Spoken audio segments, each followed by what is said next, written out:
On with it then.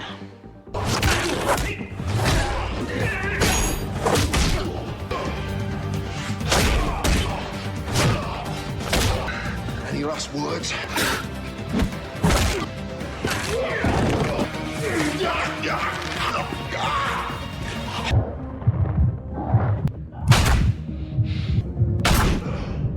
As the film begins, Daniel Mason is fleeing from a group of pursuers. Eventually, he is cornered in a narrow alley. The leader of the group, with a code name and a calm, doctor-like demeanor, quickly subdues him. Despite his efforts to fight back, Daniel is exhausted from the long chase and severely injured. They took Daniel away when he was too weak to resist. At the same time, a masked man quietly infiltrated the base and killed all the guards.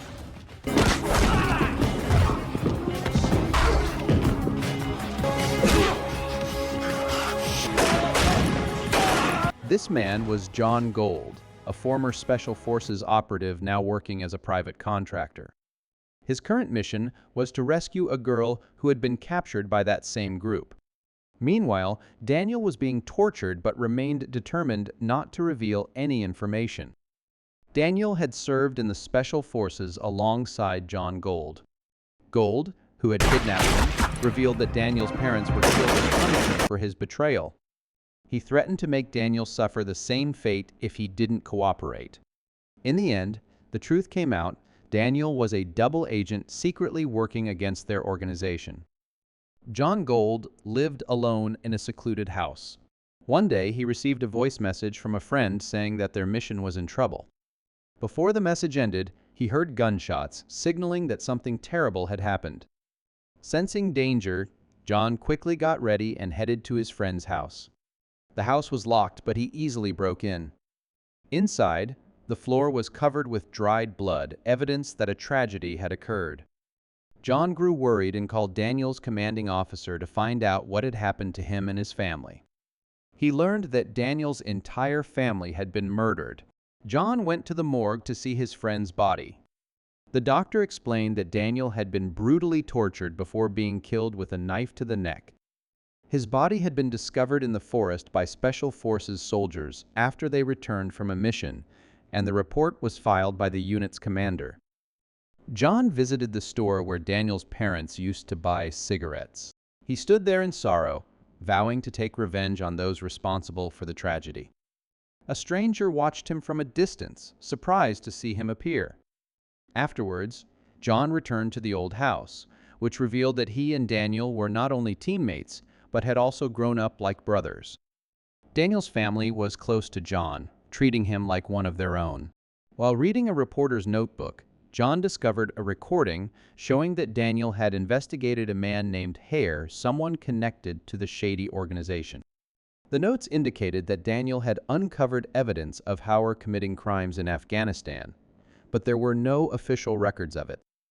John went to a bar to look for information about Daniel's case. When he asked around, a group of men realized he was investigating Daniel's death. They signaled the bartender to kick him out. Before leaving, a girl approached him and said she knew Daniel, inviting him to meet later to discuss further. As John stepped outside, the men surrounded him, but the girl intervened, causing them to back off. One of them warned him to leave town if he didn't want trouble. The girl, named Sandra, said that Daniel was a good person and had once told her about mysterious criminal activities in the town. Before leaving, she gave John a key, saying it might be very important. Sandra appeared anxious, as if she were running from something, which made John suspect she was involved with drugs. She explained that a month ago, everything in town was normal and small-time dealers like her could operate freely. But then, a powerful group emerged, took control, and forced the smaller dealers to back off when she tried to resist them. They threatened Sandra, leaving her scared and powerless. She explained that the entire drug supply was controlled by a special group under the authority of a powerful person, so there was nothing she could do. Hearing this, John decided to go to the drug distribution center. Although hesitant, Sandra agreed to lead him there to avoid arousing suspicion. John disguised himself as a customer and planted a listening device on Sandra to monitor the situation as she went inside. Lambert warned Sandra that she would be in trouble if she didn't find out John's identity and why he was asking about Daniel's mission. John overheard the conversation and began piecing together the clues. When Sandra returned, he asked why the townspeople didn't report crimes to the police. Sandra explained that although there was a police station, no one actually worked there. The town was controlled by a powerful group with no law or order. Later, John went home and listened to another recording, revealing that drug trafficking and cult activities in the town had spiraled out of control. The reason is that a man named Hare and his group run the entire operation.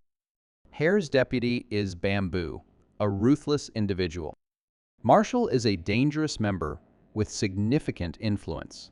Stockwell is violent and willing to kill on Hare's orders. Limit is a hand-to-hand combat specialist, while the chief oversees logistics.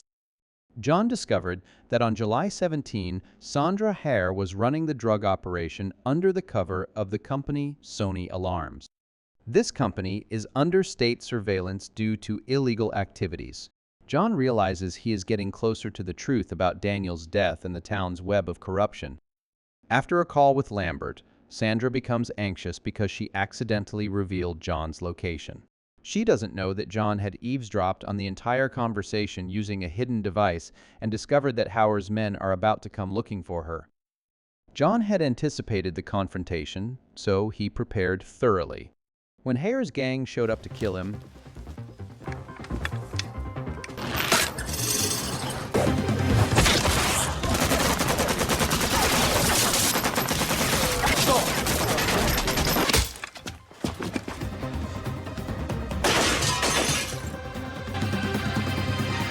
John immediately fought back. He took down each of them one by one with expert skill. Although trained, Hare's men couldn't withstand John, and all of them were eliminated. Upon hearing the news, Hare was shocked that his 4 elite subordinates had been killed. He became angry when he realized that John was no ordinary person and ordered his team to gather more information about him. Meanwhile, John visited a familiar spot in town, a place that had once been peaceful but was now rife with crime and corruption. There, he met Rose, a local woman who recalled that Daniel and his father had once been her customers. She was confused, unable to understand why things had gone so wrong and why Daniel had changed before disappearing after gathering information. John advised Rose to leave town, warning her that this place was no longer safe for decent people. Meanwhile, Sandra arrived at the drug warehouse where Lambert was waiting. As she unlocked the door and things seemed quiet, John suddenly appeared, aiming a gun at her and leaving her completely stunned. John and Sandra were ambushed, leading to a fierce gunfight. Thanks to his military experience and sharp instincts, John quickly took down the attackers.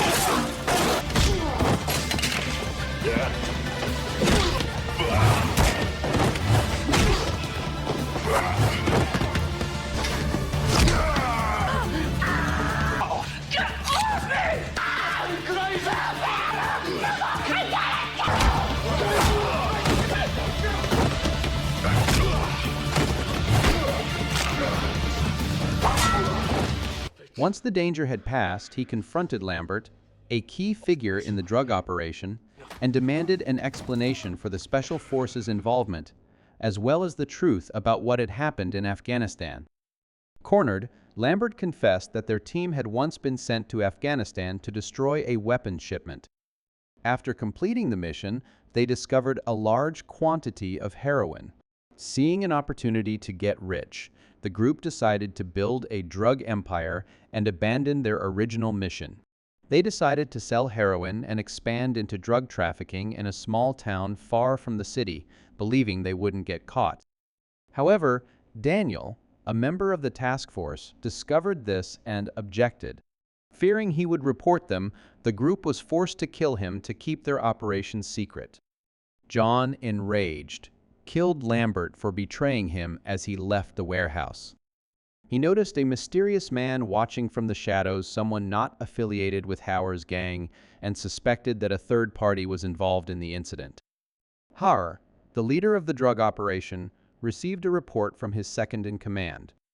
Bamboo announced that their killer was John Gold, an independent former military operative who had been missing for 3 years, leaving no records behind. Bamboo also revealed that J.N. and Daniel were as close as brothers. Hara realized that John was not a random agent, but someone seeking revenge for Daniel. He feared that John could trigger a military investigation into their illegal activities. At the same time, Stockwell reported that the gang's drug warehouse had been destroyed, all of their men had been killed, and operations had descended into chaos. John continued his mission tracking down Sandra's boyfriend, who had previously been involved in drug trafficking.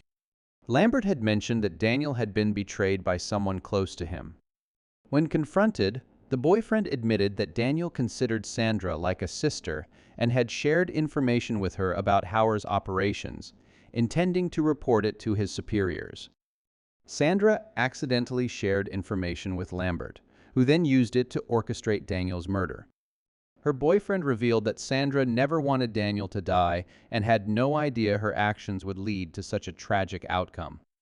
John realized that Sandra's betrayal was unintentional, saving her life but leaving her with deep emotional pain. Meanwhile, John continued hunting Hauer's men, ran into an ambush by Stockwell and several other henchmen, and was injured in the ensuing fight. John was attacked by Stockwell and his cohorts while he was vulnerable. The guy's my fucking ass!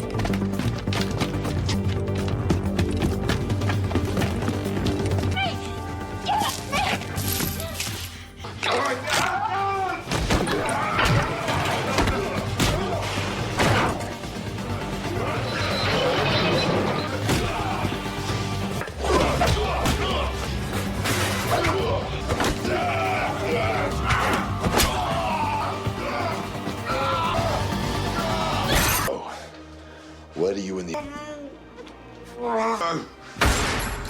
But a mysterious figure appeared. This person was not part of Hare's gang, but seemed to know John. They exchanged a brief conversation, and John decided to talk later as he still had unfinished business with Hire. He retreated to a hideout to recover and prepare for the final confrontation. Sandra showed John the location of Hare's stronghold, fully supporting him because she wanted to end Hare's reign of terror. Aware that John was approaching, Hare prepared weapons and gathered his associates for the upcoming battle. John arrived at Hauer's house and eliminated anyone who stood in his way. Despite being wounded, he fought fiercely in the final confrontation with Hire. He took down Hare's men with skill and precision. A mysterious figure watched from a distance as John systematically defeated Hauer's forces.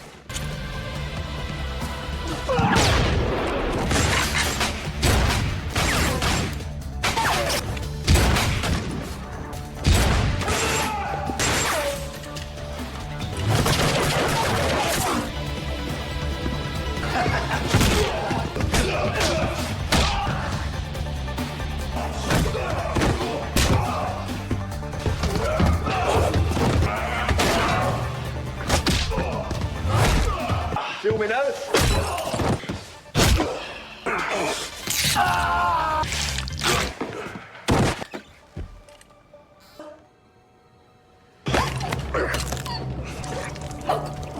Finally, only John and Hare remained, facing off in a one-on-one duel.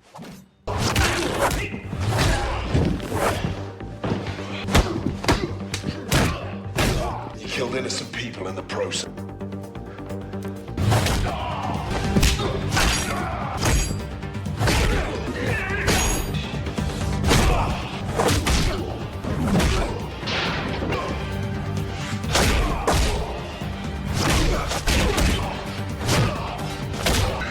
Any last words?